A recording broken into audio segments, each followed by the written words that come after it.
Assalamu alaikum everybody. Once again, it's about detaching and reconnecting. So detaching from your everyday environment and reconnecting with your family is very important. Summer is the most beautiful time, and I'm spending time during summer in Alberta right now, going through Rocky Mountains, Jasper National Parkway. The daily pass here is $20. That it gives you access to these parks for 24 hours, and you go through this mesmerizing, breathtaking view of scenery. If you can look around with me, I'll show you the beautiful, beautiful, beautiful Jasper National Parkway, and we are going through the Rocky Mountains, the most beautiful places in Canada. So do try to customize it in your budget. Whatever you budgeted, you can find tons of opportunities to drive here, fly here, and you can rent a car here, or you can take bus tours if you wish not to drive. And you can also find tons of accommodations that can suit every budget.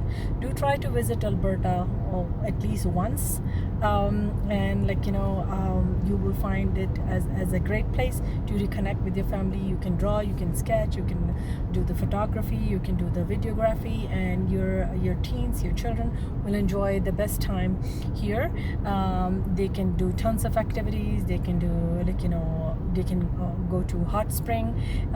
There is a hot spring in Banff. There are other hot springs in Radium Hot Spring in other places.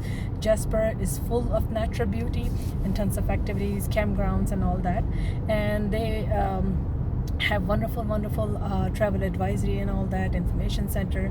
So do try to visit Alberta this summer or the one after, and keep me in your prayers. Keep connecting with your family. When you visit these places, this is a great time to reconnect with your family. Instead of leaving your kids into a summer program, try to invest into these kind of tourism opportunities, and you can also benefit the country. You can also benefit the reconnect opportunities for your family.